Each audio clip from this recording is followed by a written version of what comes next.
alas 4:02. Gumising kasama ang mga bagong-bagong mga balita. Gumising kasama ang mga bagong-bagong impormasyon. Hahataw na, aarangkada na. Kaya tayo na. Dahil buhay na ang mga dugo ng mga taong maagang gumising. Isisigaw na ang sigaw ng sambayanan.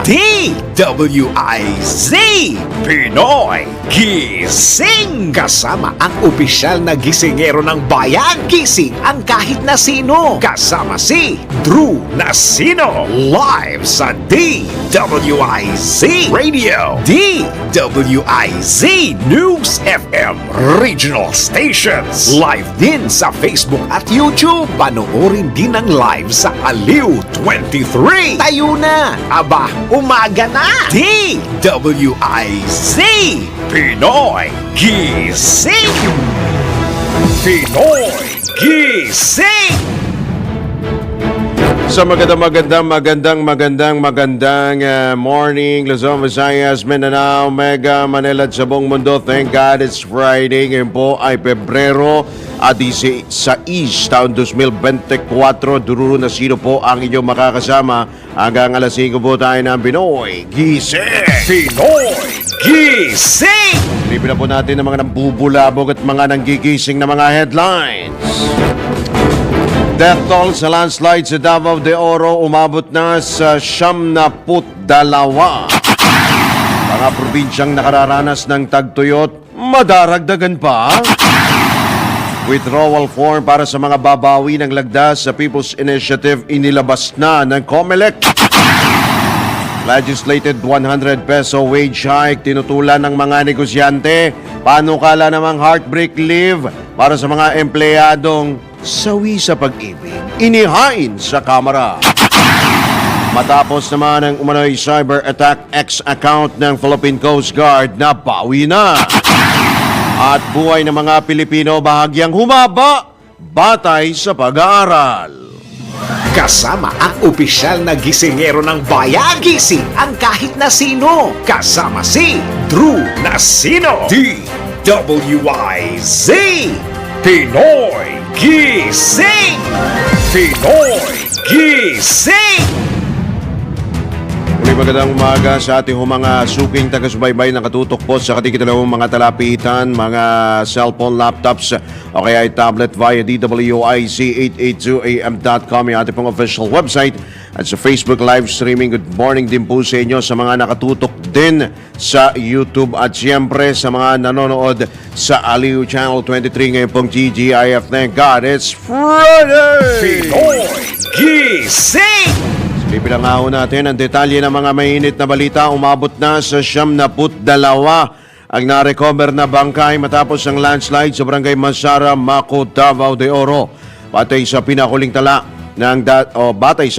datos ng local government unit ng Maco, 36 katao pa ang nawawala. Ayon kay Lea Anyora, cluster head ng Department of Interior and Local Government Management of the Dead and Missing, aabot sa 39 na death certificates ang na-issue na matapos ang pagguho ng lupa. Kaunay nito mananatili naman ang mga tauhan ng Davao City Urban Search and Rescue 911 ng 3 pang araw sa naturang lugar upang tumulong sa retrieval operations sa naganap nga po dyan po ng retrieval operations sa gumuhong bahagi ng bundok sa Barangay Masara. Pinoy Gising. Itinanggi ni Davao de Oro Vice Governor J.V. Tyron Uy ang pahayag na pinayagan niya ang mga residente na bumalik at magtayo ng bahay sa no-build zone sa Barangay Masara sa Maco, Davao de Oro. Ayon kay Governor Dorothy Gonzaga, matagal nang naninirahan sa paanan ng bundok ang mga residente bago pa siya nahalal na gobernador. Sa kabila nito, itinanggi naman ni Vice Governor Uy ang nasabing pahayag ng gobernador. Iginit pa ni Vice Governor Uy na nirelocate na nila noon ang mga residente matapos ang landslide sa Maco noong 2008 na ikinasawi ng 28 katao. Nabatid na naging gobernador si Uy simula 2016 hanggang 2022 at ang tatay naman nito noong 2010 hanggang 2016. Pinoy Gising! Tuloy-tuloy naman ang pagpapaabot ng tulong ni Senator Christopher Bongo sa mga biktima ng kalamidad sa Davao Region. Ayon kay Senator Go, handang tumulong at magserbisyo ang pamahalaan sa mga Pilipinong anumang krisis ang kinakaharap. Kaugnay nito, nabatid na binisita rin ng malasakit team ng Senador ang tahanan ng 18 individual na naapektuhan ng landslide sa Barangay Masara, Maco, Davao de Oro at inayudahan, pinagkalooban ng pinansyal na tulong at grocery packs. Magugutit ang itinataguyod ng mababatas ang kahandaan at katatagan ng bansa sa pagtugon sa kalamidad. Pinoy Gising! Idineklara naman ng city building officials ng Bulacan bilang condemned ang ikalawang palapag ng St. Peter the Apostle Church. Tapos nga ang pagguho, bumigay ho yung bahagi ng ikalawang palapag ng simbahan na ikinasawi ng isang individual, isa pong senior citizen. Batay sa pagsusuri ng mga otoridad, inaanay na ang kahoy. Ito po yung sumusuporta, yung biga na sumusuporta sa gumuhong bahagi ng simbahan, kaya't pansamantala muna itong hindi magagamit. Dahil dito, minungkahi ni Pavel Halog, architect sa lungsod, napalitan na ng flooring steel o concrete ang sahig ng ikalawang palapag. Pinabubuklat din ang bubong ng simbahan na may steel support upang matiyak na ligtas pa itong gamitin. Samantala, magpapatuloy ang pagsusuri ng mga otoridad sa gusali hanggang linggo upang matukoy kung maaari pang magsagawa ng misa sa nasabing simbahan. Pinoy Gising! Sa iba pa ring tampok na balita, darami pa ang mga probinsyang makararanas ng El Niño phenomenon. Batay sa tala ng Pag-asa, 17 probinsya ang makararanas ng dry spell sa pagtatapos ng Pebrero, habang 10 pang lugar ang inaasahang makararanas ng matinding tagtuyot, kabilang ang Metro Manila sa susunod na buwan. Aba, nako, eto, makinig ho kayo sa babala ng Pag-asa. Ulitin po natin, kabilang po ang Metro Manila sa tinutukoy po ng Pag-asa na makararanas ng matinding tagtuyot sa susunod na buwan. Good morning po sa mga taga Maynila at mga taga Manila Water, mga taga MWSS. Yan po ang babala ng Pag-asa. Ito babala rin po sa mga taga Metro Manila. Kaugnay nito, 14 na probinsya na ang kasalukuyan nakararamdam ng tagtuyot, habang 10 lalawigan ang nakararanas ng dry conditions. Ipinalawanag naman ni Annalisa Solis ng Pag-asa Climatology and Agrometeorology Division, ito'y dahil nararamdaman na ang peak o rurok ng El Niño. Pinoy Gising! Makaapekto naman sa produksyon ng mga agricultural products ang El Niño phenomenon. Ito ang binabala ng ekonomistang si Michael Ricafort sa kabila nga ng nararanasang tagtuyot sa ilang panig ng bansa. Ayon kay Ricafort, binigyan din ni Ricafort na maaring maging dahilan ito ng pagtaas ng presyo ng bilihin, lalo ng bigas, yan pong El Niño. Anya, ang bigas ang isa sa pangunahing dumaragdag sa inflation sa bansa. Ipinunto pa ng ekonomista na maaari ring makaapekto sa supply ng oil products ang giyera sa pagitan ng Russia at Ukraine at ang kaguluhan sa Middle East. Pinoy Gising! Kagaya nga po ng babala ng Pag-asa, eto na, pinagtitipid ng tubig ni Defense Secretary at Task Force El Niño Chairman Gilberto Teodoro ang mga sundalo. Alinsunod ito sa direktiba ni Pangulong Ferdinand Marcos Jr. sa lahat ng ahensya ng gobyerno na paghandaan ng maigi ang epekto ng El Niño phenomenon. Binigyang din ni Secretary Teodoro ang kahalagahan ng pagtitipid ng tubig, lalo't nararamdaman na ang tagtuyot sa iba't ibang bahagi ng bansa at yung babala nga po dahil po yan sa babala ng Pag-asa na kabilang ang Metro Manila sa 10 lugar na matinding makararanas ng tagtuyot. Ipinag-utos pa ng kalihim ang pagpapanatiling maayos ng mga pasilidad. Pinoy Gising! Aabot naman sa 30 deep wells, mga balon sa Metro Manila ang inaasang matatapos sa lalong madaling panahon. ASAP po yan. Ito'y sa gitna ng preparasyon para sa posibleng epekto ng El Nino phenomenon. Ayon kay Presidential Communications Office, Assistant Secretary at Task Force El Nino Spokesperson Joey Villarama, bagaman sapat ang level ng tubig sa mga dam, patuloy naman ang pagbaba nito at handa rin ang gobyerno sa magiging epekto ng tagtuyot. Sa ngayon, pinagpapatuloy ang pagkukumpuni sa mga balon sa Metro Manila upang magamit bilang alternatibong mapagkukunan ng tubig. Pinoy Gising! Halaga po itong balitang ito sapagkat importante po mga katodos ang tubig. Naaalala ho ninyo nung nangyari po nung 2019 nagkaroon po tayo ng water crisis. Kung inyong magugunita yung mga customer po that time na Manila Water ang mga naapektuhan.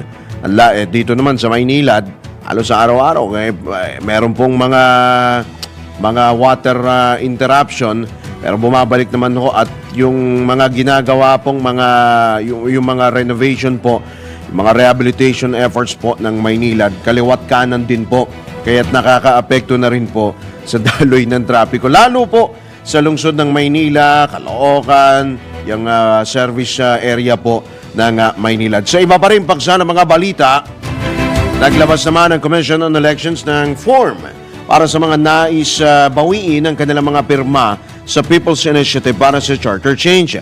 Ito'y bilang tugon sa hiling na proseso ni Senator Ronald Bato de la Rosa hingil sa pagbawi sa mga lagda. Bago kunitang inihayag ng dating PNP chief sa Senate Committee on Electoral Reforms and People's Participation na may mga individual na nagpaplanong bawiin ang kanilang mga pirma sa signature sheets ng PI. Sinabi ng ahensya na maaaring makuha at isumite mismo ang naturang withdrawal form sa Office of the Election Officer sa buong bansa. Nilinaw pa ng COMELEC na ang pagtanggap nila sa withdrawal form ay para lamang sa mga layunin ng pagpapalista at hindi dapat ituring bilang formal na aksyon ng komisyon sa petisyon para sa PI. Pinoy Gising! Iginiit naman ni Senator Amy Marcos na isiningit lamang ang pondo na nagkakalaga ng 26.7 billion pesos para sa Kapos sa Kita o Kapos sa Kita Program o AKAP sa ilalim ng Department of Social Welfare and Development. Sa panayam ng DWIC, sinabi ng senador na hindi ipinakita at ipinaliwanag sa kanilang mga senador ang naturang report. Yung AKAP, ang sinasabi, 27 billion ang nailagay sa DSWD budget na supposed to be hawak ko. And then at the end, eto nga, yung unprogrammed. Yan ang problema. Marami yan na lahat kami nagugulanta, na bulabog kami lahat. Kasi nakita namin, final version nakakabit yung e-signature namin. Sinasabi, house insertion, lahat yan. Huwag kayong makialam. Okay. Ibang klase talaga eh. Kaya ngayon, mag-iingat na kami. Yung ibang senador, nagalit nga. At sabi nga, mag-iingat na kami lahat at ayaw na namin pumayag kapag hindi pa namin nakikita yung pinal, talagang mahirap pala magtiwala.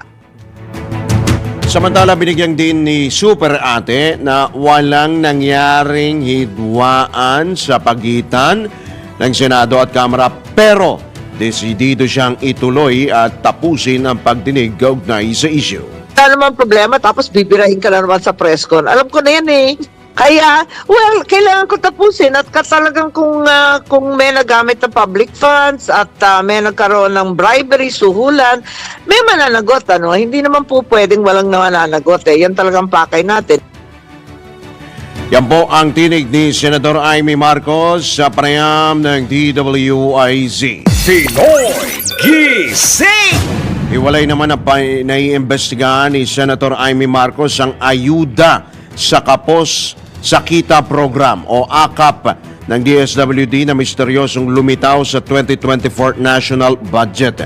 Inihinala ng senador na may koneksyon ang 26.7 billion pesos na pondo ng programa sa Project PI o People's Initiative na layuning amyenda ng Saligang Batas.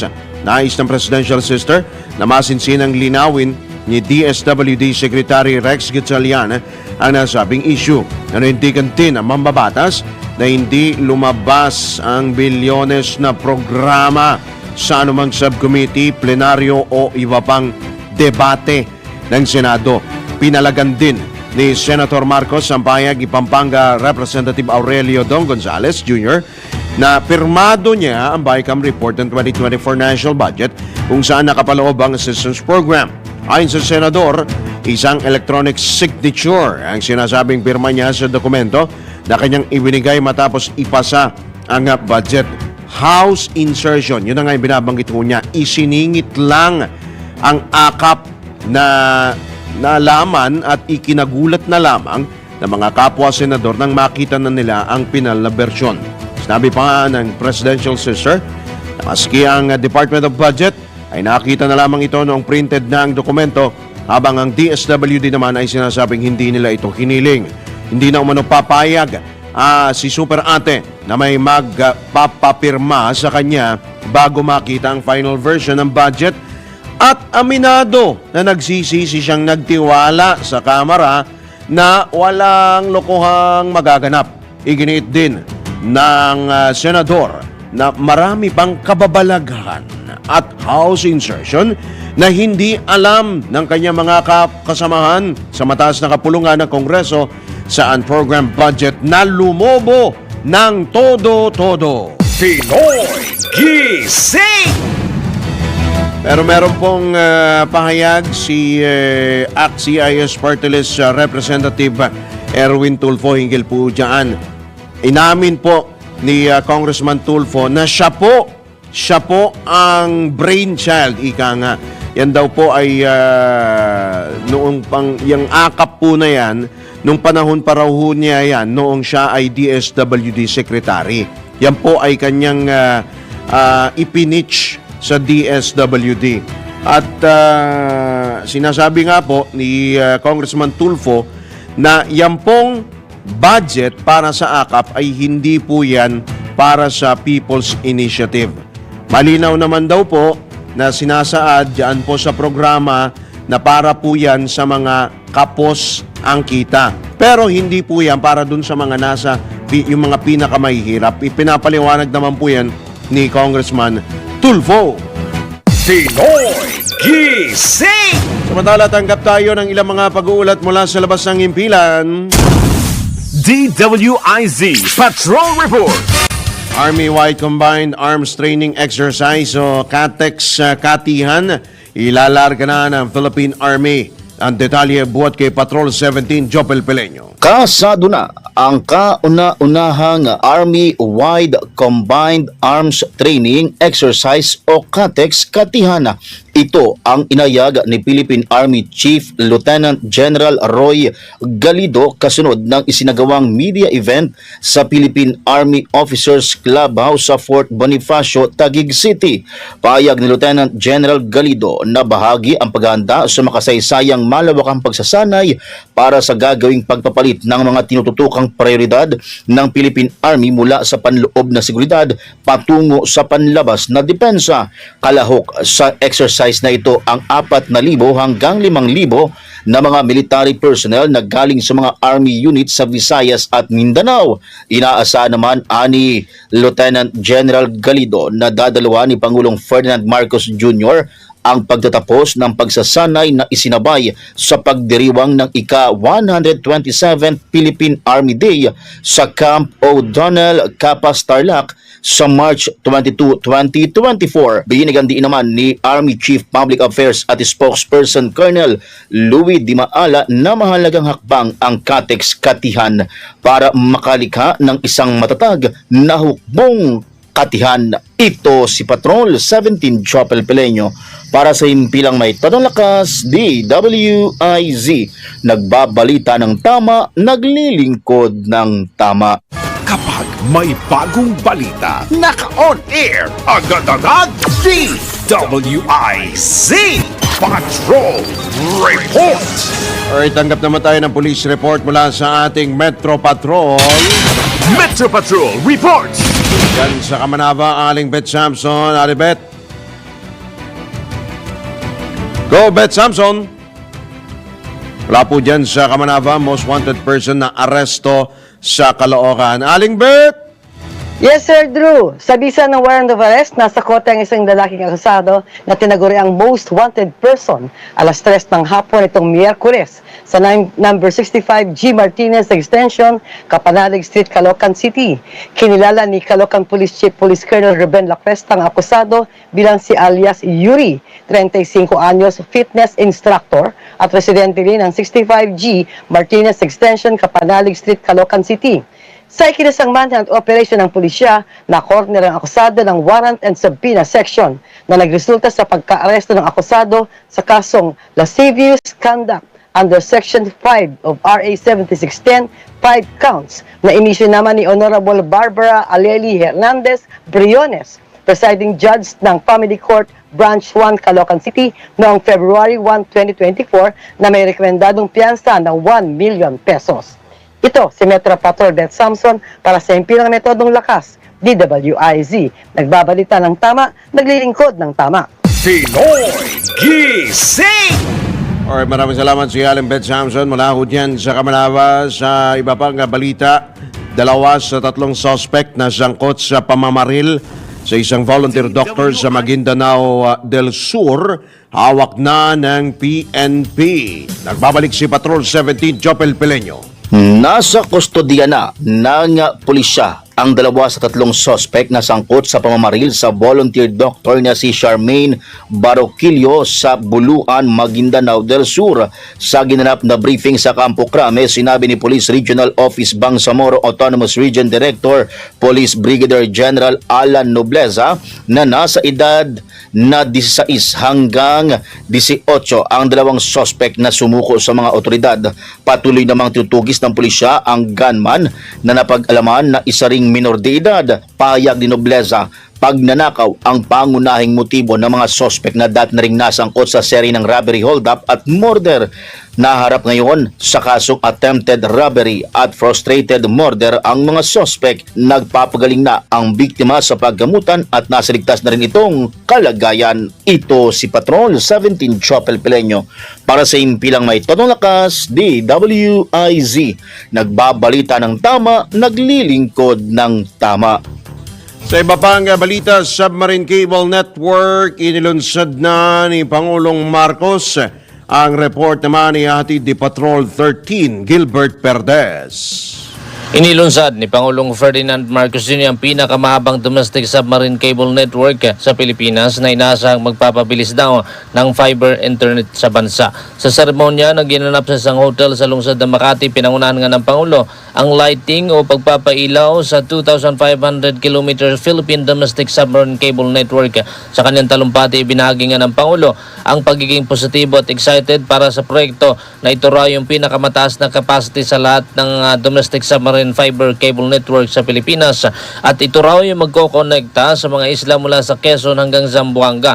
Tiniyak din ng Presidente na sa tulong ng pribadong sektor ay patuloy na magsusumikap ang pamahalaan upang mabigyan ng abot kayang internet service sa mga Pilipino at may angat ang bansa sa world standings pagdating sa usapin ng broadband at mobile internet speed. Ang proyekto ng Infiniban ay Sunny Puwersa, kasama na nga yung Gov Telecom, Eastern Telecommunications, at nagkakalaga raw ito ng $150 million.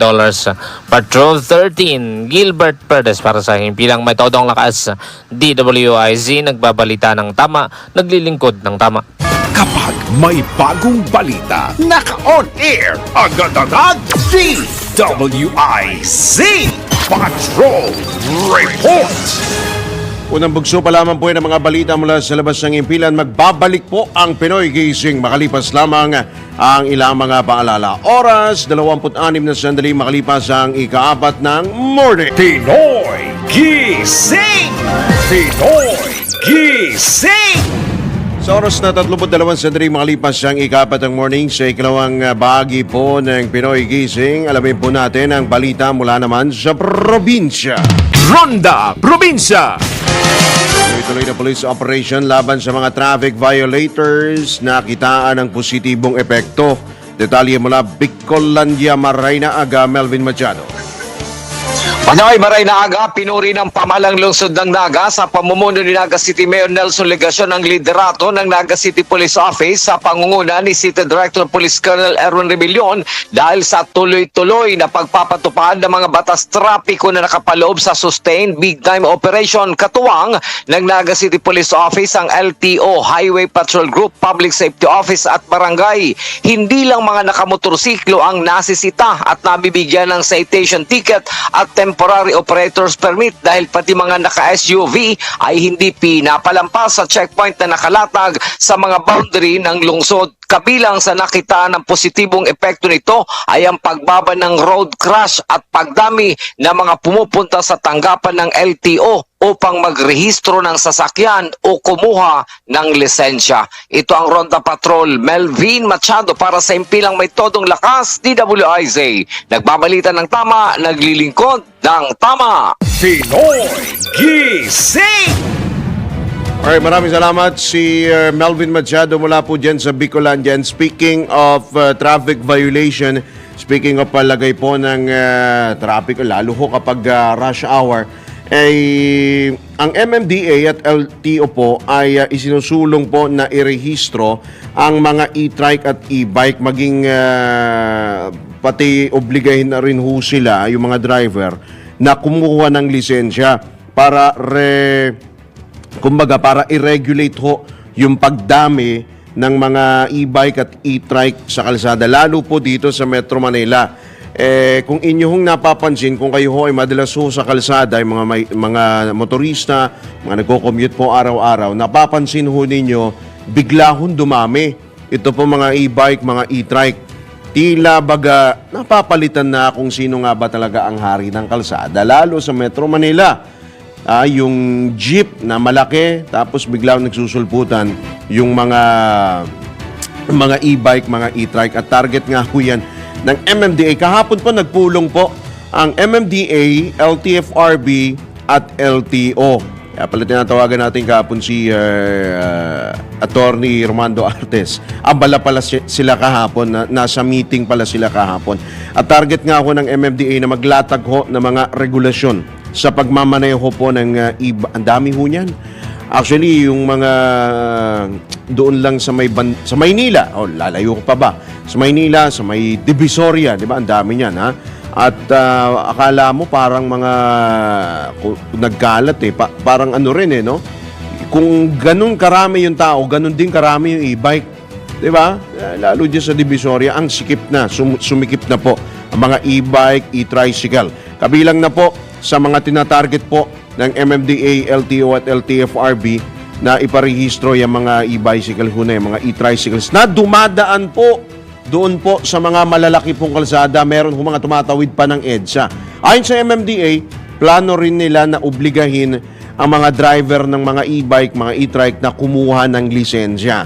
Binigyang din ni MMDA Acting Chairman Attorney Romando Artes na kailangan na magkaroon ng regulasyon para habang hindi pa ho nakakasagabal sa daloy ng trapiko. Actually, nakakasagabal na nga ho yung iba.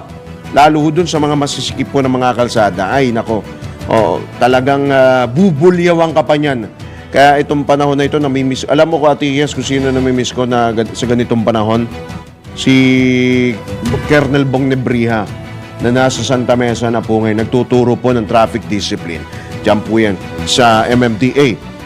At nakagugulat anya, yun na nga, lahat ho tayo nagugulat, nakagugulat anya ang pagtaas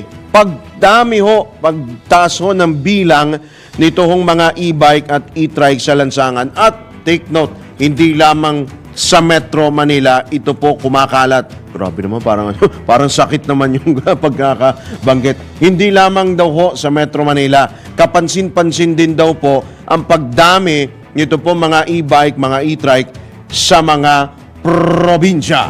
Pinoy Gising! Ayo, ano hong opinion nyo ho rito? Kailangan na ho ba talagang si Colonel Bong, nakikita ko pag nagpo-post siya sa IG, sa FB natin, yung mga nasisita niya sa traffic discipline, di ba? Oo nga eh. Biruin mo, dumaan sa maling lane, di ba?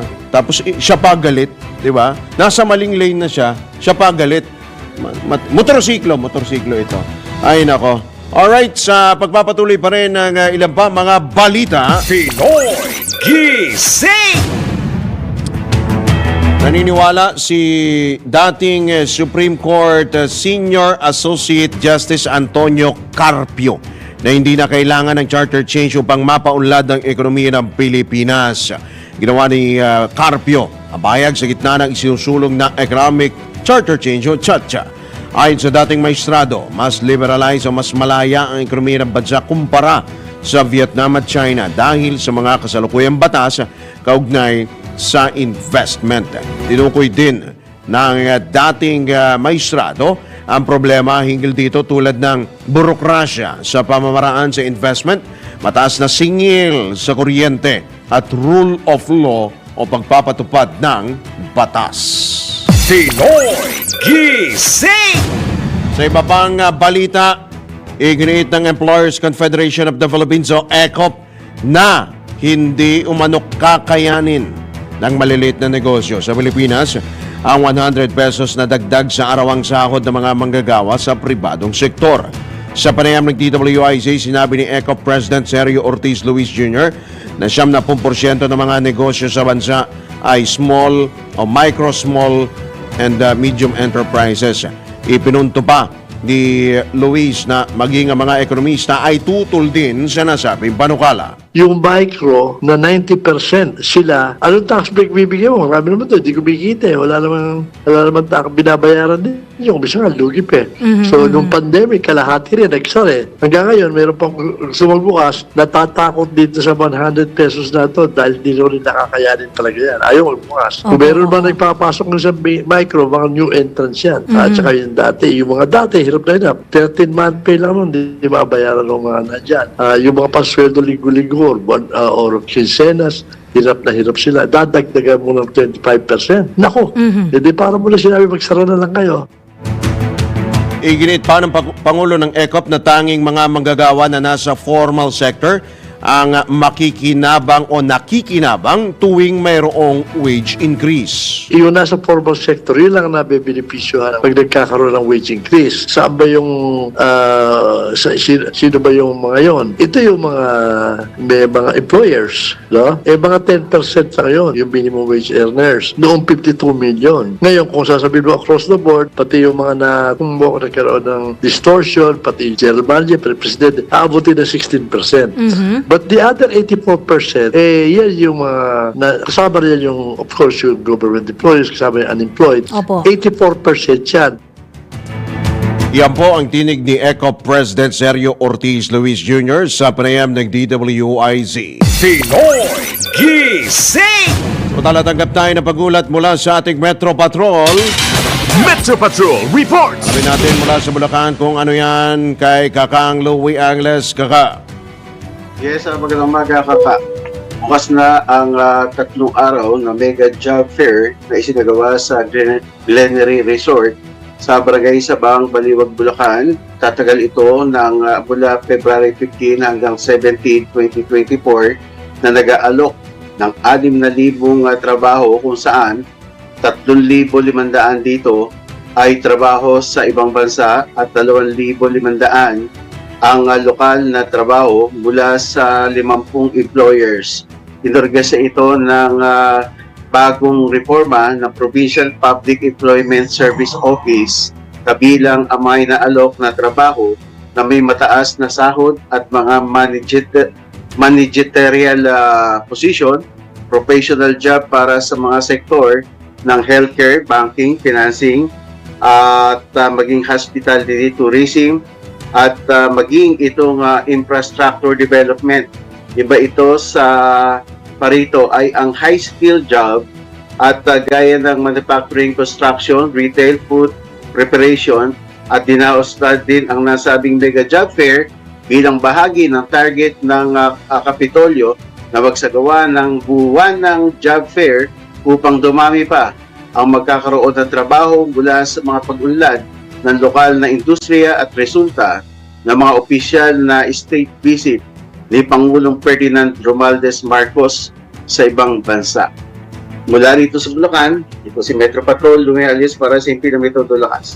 DWIC, nagbabalita ng tama, naglilingkod ng tama. Pinoy Gising! Sa iba pa ring balita, eto, makinig po kayo ha.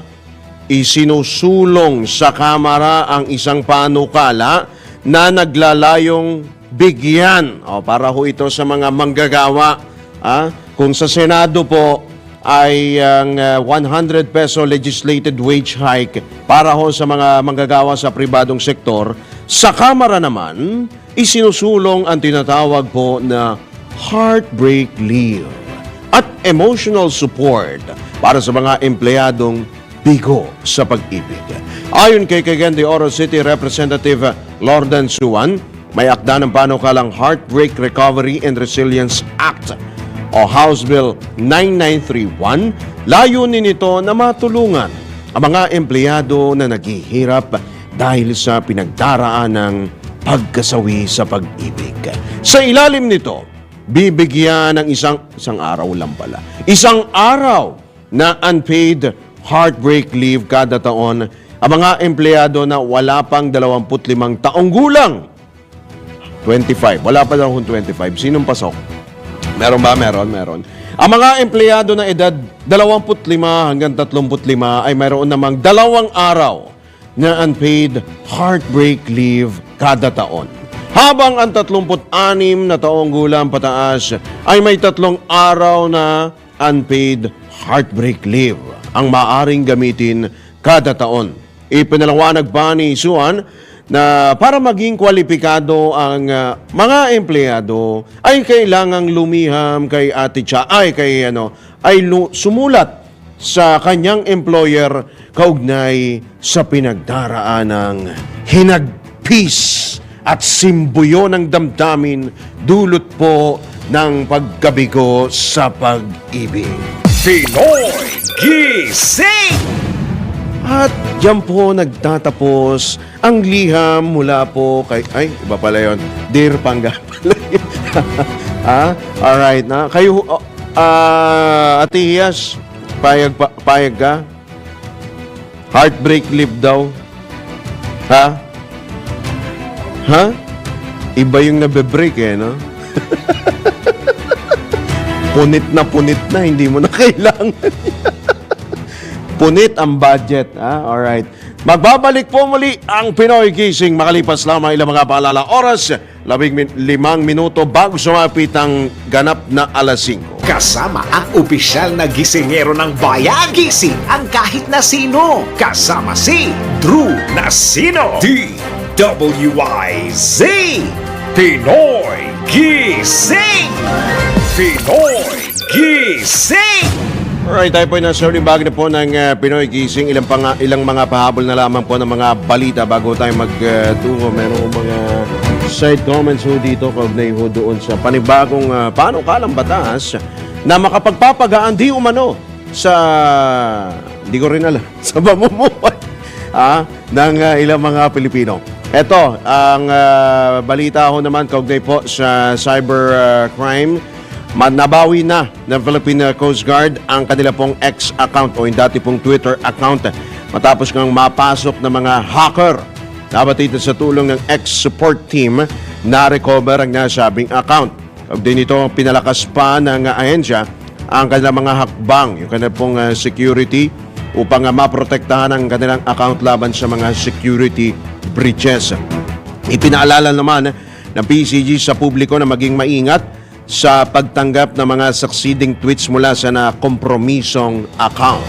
Pinoy Gising! Bahagya pong humaba ang buhay ng mga Pilipino. Yung life expectancy sa Pilipinas ngayong 2024. Batay sa datos ng United Nations, ang average life expectancy ngayon sa bansa tumaas ng 71.79 years kumpara sa 71.41 noong nakarang taon.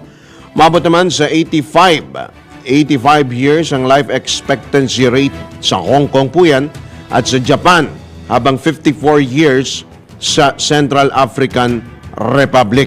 Ayon sa UN, ang life expectancy ay ang average number of years, yung buhay po yan o posibleng mabuhay ang isang bagong panganak batay sa age-specific mortality rates ng sa nasabing taon. Pinoy Gising!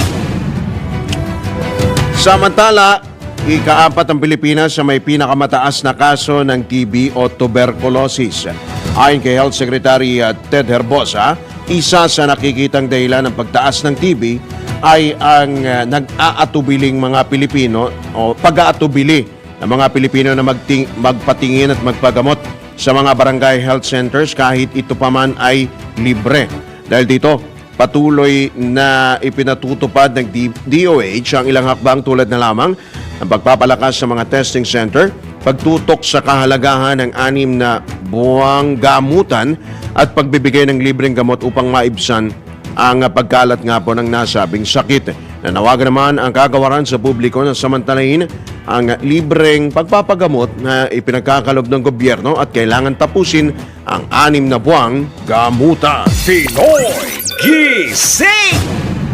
Eto dito na tayo sa mga side comments ng atin mga viewers, ng atin mga tagapakinig, mga suki po natin. Sabi ni Ate Susan G. Nako, pati ba naman yan? Pinag-aaksayan ng panahon. Sa dami-dami kong problema, dumagdag ka pa. Sabi ni Ate Susan. Edeyoshi Asigawa, good morning.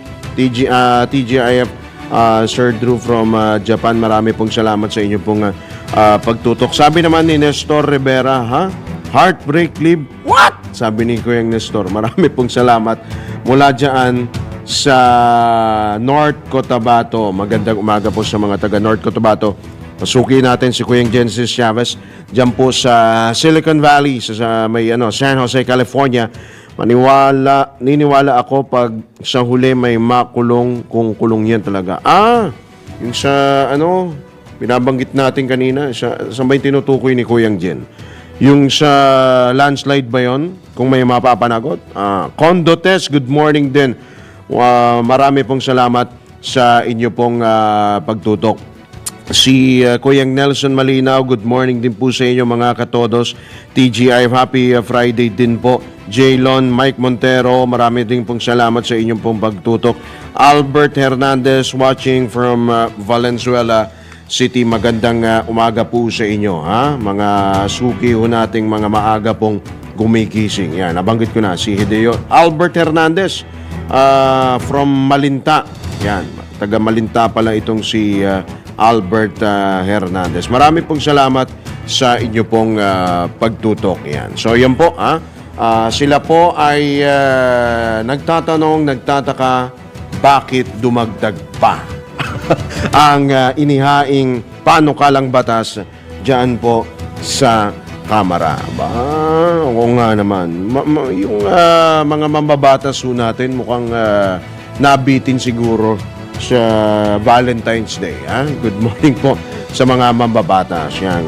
Good morning din po sa mga uring manggagawa. Ayan, mga grupo po ng mga manggagawa na nakaabang din po sa magiging hakbang ng Kamara doon po sa 100 peso legislated wage hike na isinusulong, tinatalakay po dyan sa Senado na pumasa na nga sa ikalawang pagbasa. Ayan. Good morning po sa mga mambabatas po natin. Gising na ho, mga congressman at mga senador. Alright, wala na po tayong oras mga katodos. Tayo po ay sumasapit na sa ating pong pansamantalang pagpapaalam.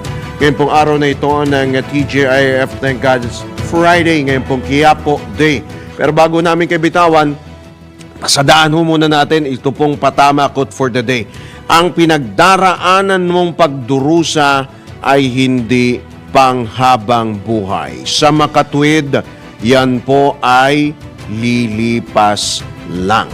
Parang birthday lang ni Patrol 3 Bert Your Honor Moso na lumipas lang at lumipas lang, nalipasan na rin po tayo. Marami pong salamat. Yan. Happy birthday, Kuyang Bert Moso. Wala po dyan ang ating pong kasamaan ho dyan sa SBMA. Maraming salamat. Oh, happy birthday din kay Maximo Arimbay. Ang happy birthday in heaven.